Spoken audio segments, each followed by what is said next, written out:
प्यारे बहनों और भाइयों, मेरा नमस्कार स्वीकार हो। देखिए, आज हम आपके लिए विषय लेकर के आए हैं कि सफलता आपको कब मिल सकती है और किस प्रकार मिल सकती है। तो देखिए, मैंने आपको वैसे वीडियो तो मैंने गिर रखे हैं इस पर भी, लेकिन मैं फिर भी इस वीडियो को दोहरा रहा हूँ कि जिस मानव को, स्त्री को, पुरुष को, कोई भी हो, तो देखिए, जिसको निश्चय विश्वास होगा, जिसको दृढ़ निश्चय होगा कि मुझे सफलता मिलेगी, तो ये मान के चलिए कि आपका काम निश्चय बनेगा। और जहाँ संशय हो गया वहाँ आपको सफलता नहीं मिलेगी। यही कारण है कि जिन लोगों को, जिन मानवों को जो साक्षात्कार करने की या भगवान को देखने की इच्छा सभी की होती है, लेकिन लाखों में से किसी एक को सफलता मिल पाती है।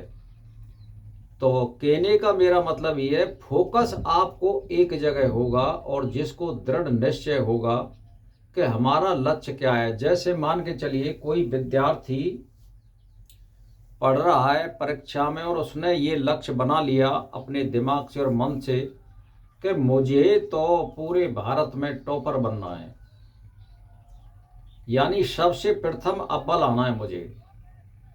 तो वो इसी प्रकार से मेहनत करेगा और उसका दिल और दिमाग कह रहा है, तभी उसके ये विचार पैदा होगा। ऐसे ही परमात्मा के बारे में विचार है कि जिसको दृढ़ निश्चय होगा उन्हीं को साक्षात्कार होता है, उन्हीं को सफलता मिलती है। संशय वालों को सफलता नहीं मिलती है। इसीलिए आप कोई भी काम करें तो उसमें संशय मन में बिल्कुल न लाएं, दृढ़ निश्चय के साथ आप काम करिए। जैसे मान के चलिए, पहले मैं आपको एक ही बात बता रहा हूं, कभी भी जीवन में यदि मंत्र को बदलना है तो आप समझदार हो जाते हैं। कोई सावर मंत्र के द्वारा आपका साक्षात्कार हो गया है तो आगे चल के यदि समझदार हो गए हैं कि फिर वो वेद के मंत्र पे आ जाता है तो कोई बात नहीं है। लेकिन उसको ये समझना पड़ेगा कि मान के चलिए, जैसे किसी का हनुमान का साक्षात्कार हो गया और वो सत्य रूप में साक्षात्कार हो गया है, तो वो फिर गायत्री मंत्र या ओम मंत्र का जाप कर सकता है। हनुमान चालीसा की और हनुमते नमः की कोई जरूरत नहीं है, क्योंकि वहां सत्य का मिलान हो गया है। और दूसरी बात ये रही कि वो जब प्रकाश रूप में साक्षात्कार हो गया है तो एज ये ब्रह्म की प्राप्ति हो गई है माँ, और आत्मा का साक्षात्कार हो गया है, तो वो वेद के मंत्र का मिलान कर रहा है वहाँ, तो माँ गायत्री का ओम का वो जाप कर सकता है। तो माँ इष्ट नहीं बदला जाता, इष्ट वही रहता है उसमें।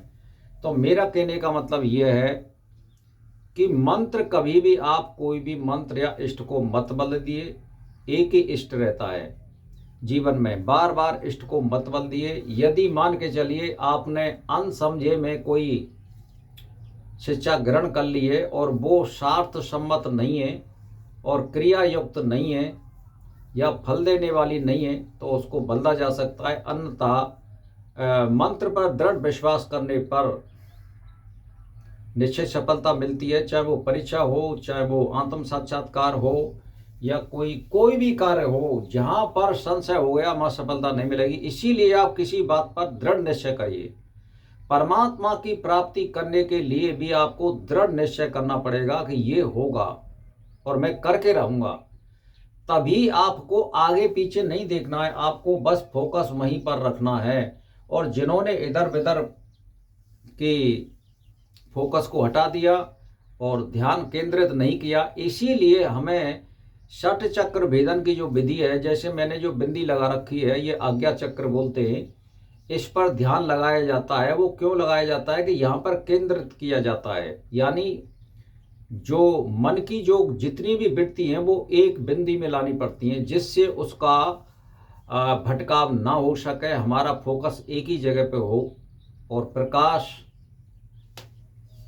जहां हम चाहते हैं वहां आ सके। तो इसीलिए दृढ़ निश्चय से काम करिए, विश्वास से काम करिए। चाहे कोई भी कार्य कर रहे हो, पढ़ाई कर रहे हो, या कोई प्रतियोगिता हो, या कोई पहलवानी हो, या परीक्षा दे रहे हैं, या कोई व्यवसाय हो, या कोई दुकानदारी हो, जहां दृढ़ निश्चय होगा वहां सफलता आपको मिलेगी। आप कुछ मत देखिए, अपने कर्तव्य का पालन करिए और दृढ़ निश्चय के साथ करिए और सफलता मिलेगी। तो भाई और बहनों, यहीं पर हमारा आज का जो टॉपिक है वो समाप्त होता है। तो मेरा इसी के साथ